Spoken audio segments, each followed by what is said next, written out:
Super बाजार cooperative Kankavli Sindhudurg जिल्ह्यातील एकमेव वातानुकूलित सुपर बाजार। पत्ता सुपर बाजार Mumbai Goa highway SM high school समोर कणकवली। आपल्या अतूट विश्वासामुळेच आम्ही 25व्या वर्षात पदार्पण करतोय। त्यामुळे श्रद्धेय अटल बिहारीजींचं नाव द्यायला पाहिजे का तो द्यायला पाहिजे, परंतु ते संजय गांधी उद्यानाचं काढून द्यायला पाहिजे तर तुम्ही जसं मंत्री महोदयाने सांगितलं मान्य। पण भाई तुमच्या एका मताशी मी पूर्ण सहमत आहे की संजय गांधी राष्ट्रीय उद्यान एकच असावं का?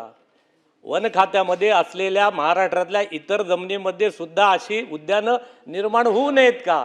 तर मी आपल्या माध्यमातून वनमंत्र्यांना माझी विनंती आहे की सिंधुदुर्ग जिल्हा हा दोडामार्ग तालुका आणि सिंधुदुर्ग जिल्हा is Amazon of India.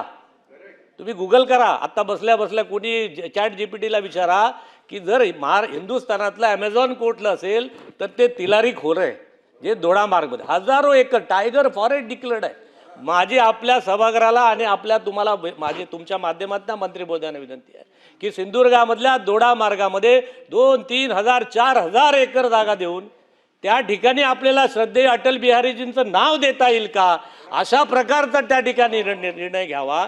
Sir मंत्री महोदय एकच सांगतो आणि थांबतो की जामनगरमधल्या ड्रॉट एरियामध्ये ज्या ठिकाणी काही उगवत नव्हतं त्या ठिकाणी ते अनंत अंबानी फॅमिलीने 2-3 हजार एकरवरती वनतारा उभा केला। आज 2000 हत्ती तिकडे घेऊन जाऊन तिकडे त्याचं पालन पोषण केलं जातं, त्याचं मेडिकेशन केलं जातं। सर सभापती आमच्याकडे तर हत्ती चालून येतात, आमच्याकडे काल मी सांगितलं सिंह सोडला तर सगळे प्राणी आहेत। तर माझी तुम्हाला वनमंत्री म्हणून माझी महाराष्ट्र सरकारला विनंती आहे, हा सिंह इकडे बसलेत ते तिकडे नाही, तर माझी तुम्हाला विनंती आहे की वनताराच्या धर्तीवरती 50% रिहॅबिलिटेशन प्राण्यांचं आणि 50% अशा प्रकारची सफारी, अशा प्रकारचं वन त्या ठिकाणी राष्ट्रीय उद्यान निर्माण करावं।